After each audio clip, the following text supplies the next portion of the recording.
अर्जुन ने ट्रेनिंग लेनी शुरू कर दी और पेसू को भी तलवार के पास जाने की इजाज़त मिल गई। वो बिना समय गंवाए अपने लोगों के साथ उसके पास आया, पर वो उसे निकाल नहीं सका। कुछ पलों के लिए किस्मत साथ आती है तो बदकिस्मती आकर उसे पीछे से खाई में धक्का दे देती है। इजाज़त तो मिल गई, लेकिन अब ये तलवार बाहर नहीं आ रही, पेसू ने कहा। धीरे धीरे 1 महीना होने वाला था। पेसू कोशिश करता रहा, पर वो तलवार नहीं ले पाया। लेकिन दिन रात ट्रेनिंग करने के बाद अर्जुन और भी ज़्यादा मजबूत बन गया था। और यहाँ अर्थ पर विशाल और जाह्नवी के जाने के बाद सब गीता की कार में बैठकर बातें करते हुए जा रहे थे। जब मेरे पास ड्रोन आया था तब मुझे लगा कि किसी ने टीम एक्स के नाम पर इतनी जल्दी फ्रॉड भी करने शुरू कर दिए, रुद्र ने कहा। थोड़ी देर बाद वो सभी कॉलेज पहुंच गए और क्लासेस लेने के बाद सबको अपनी घड़ी में मिशन की सारी जानकारी मिल गई।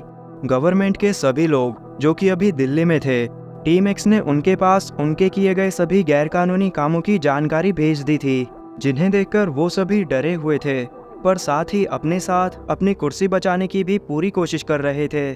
लीडर्स और कमांडर्स का बस इतना काम था कि उन्हें वहां जाकर सबको अरेस्ट करना था। तो इसके लिए हम रोबोट्स और पुलिस को भी बुला सकते हैं, क्योंकि घड़ी में हमारे आसपास यही दिख रहे हैं।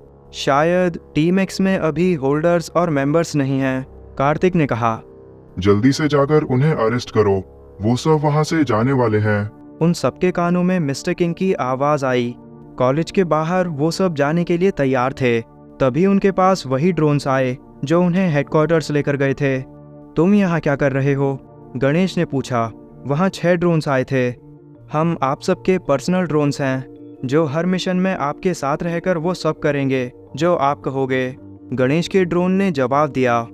ये भी सही है, चलो चलते हैं, गौतम ने कहा, और वो सब वहाँ जाने के लिए निकल गए। गौतम ने कुछ रोबोट्स को भी वहाँ बुला लिया।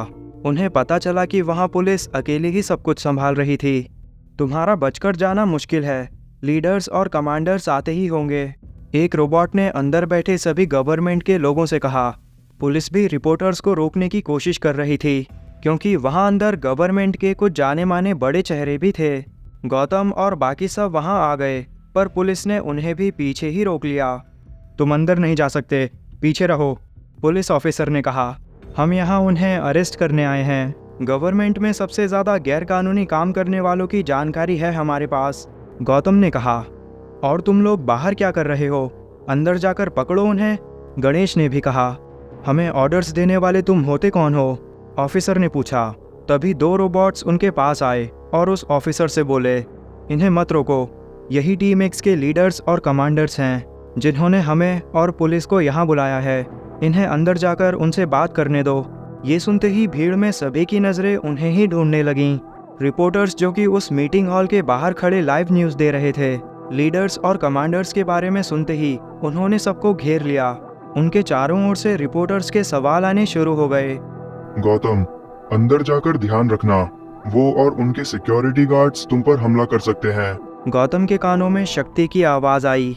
रोबोट्स ने रिपोर्टर्स और लोगों की भीड़ को हटाकर उनके लिए अंदर जाने की जगह बनाई। अंदर जाकर तुम्हें रोबोट्स के साथ सिक्योरिटी गार्ड्स को संभालना होगा, गौतम ने अपनी ड्रोन से कहा। वो दरवाजे से अंदर आए तो एक गार्ड ने उन्हें रोकते हुए पूछा, कौन हो तुम और अंदर कहाँ चले आ रहे हो? बाहर निकलो। उसके इतना कहते ही सभी रोबोट्स उन गार्ड्स के सामने आए। उन्होंने एक दूसरे के ऊपर अपनी अपनी गन्स लगा लीं। उन दोनों पक्षों को ऑर्डर्स मिलते ही किसी भी पल वहाँ कुछ भी हो सकता था। अगर तुम लोग खुद अरेस्ट हो जाओ तो तुम्हें सज़ा थोड़ी कम मिलेगी। मैं नहीं चाहता कि तुम्हारे बेकसूर गार्ड्स को चोट आए, गौतम ने अंदर दिख रहे लोगों से कहा। उन्हें भी पता चल गया था कि लीडर्स और कमांडर्स यहाँ आ गए थे। अरे ये गौतम किसी गुस्से से भरे लीडर की तरह बात नहीं कर रहा, कार्तिक ने गणेश, रुद्र और विशाल से कहा। हाँ सही कहा, गौतम भाई तो बिल्कुल मिस्टर किंग की तरह बात कर रहे हैं, रुद्र ने कहा। कहीं यही तो मिस्टर किंग नहीं, गणेश ने कहा, और उसके साथ बाकी सबको भी गौतम पर शक होने लगा। रुक जाओ, मैं मेरे किए गए सभी गलत कामों की जिम्मेदारी लेता हूँ और तुम्हारे साथ चलने के लिए भी तैयार हूँ। मैं भी नहीं चाहता कि मेरी वजह से किसी को भी चोट आए, एक मंत्री ने अपने हाथ ऊपर करके आगे आते हुए कहा। ये तुम क्या कर रहे हो? हम इनसे हार नहीं मान सकते, दूसरे मंत्री ने उसे रोकते हुए पूछा। टीम एक्स को कोई नहीं रोक पाएगा, तो अपने गुनाह को बढ़ाने से अच्छा उन्हें मान लेने में ही हम सबकी भलाई है। उसने जवाब दिया, पर हम सब साथ में इनका सामना कर सकते हैं।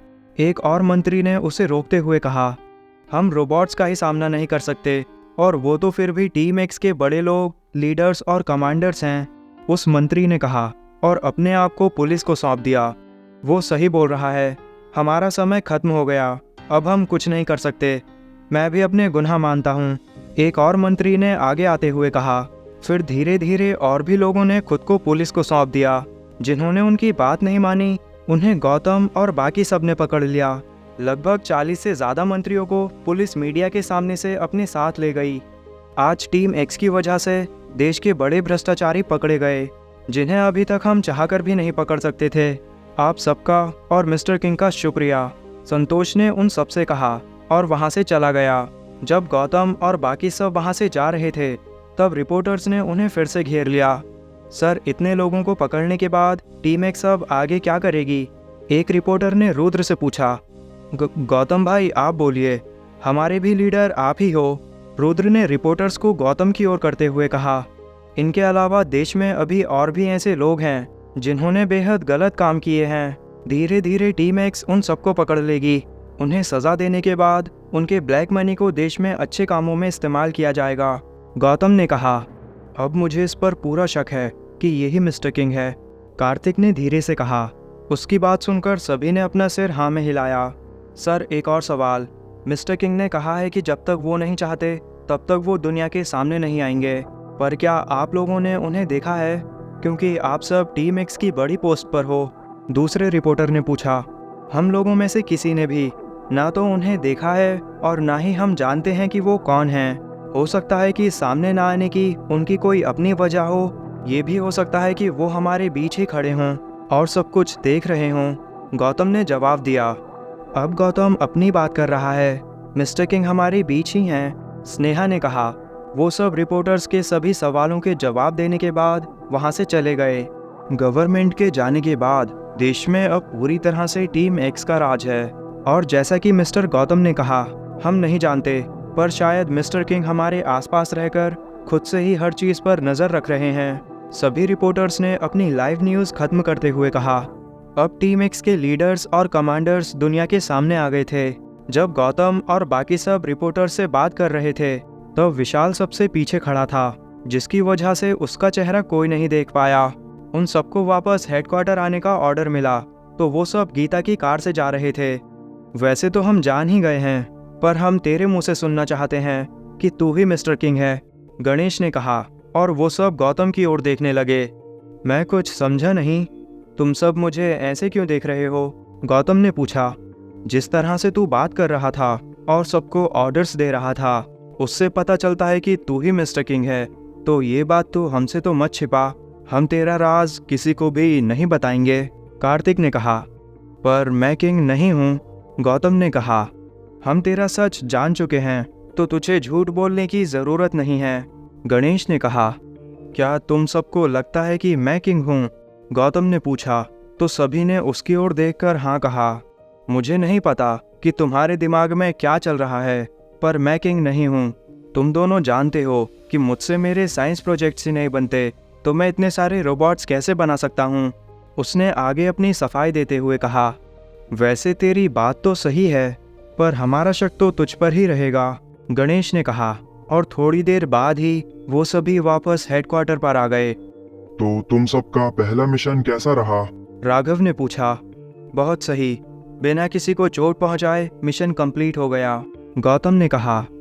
मैंने वो सुना जो तुमने रिपोर्टर्स को बोला था, सुनकर अच्छा लगा, राघव ने गौतम से कहा।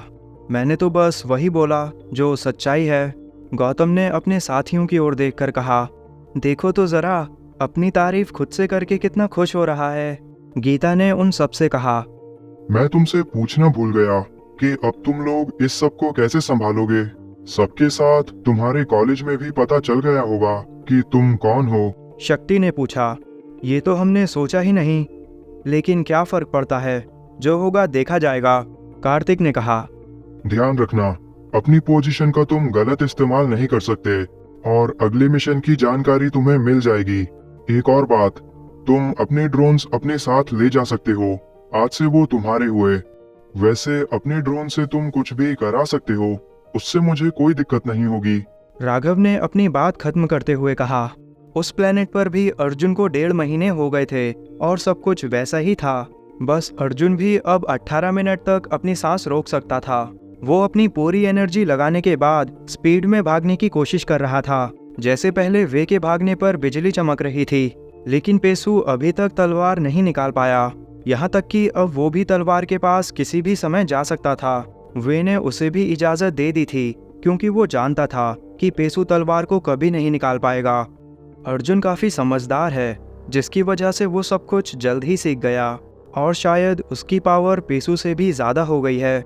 वे ने खुद से कहा।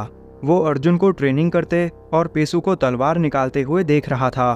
तलवार के आसपास पेसू के 5 लोग भी थक हार कर नीचे पड़े थे। अर्जुन, पेसू, यहाँ आओ, उसने आगे उन दोनों को बुलाते हुए कहा।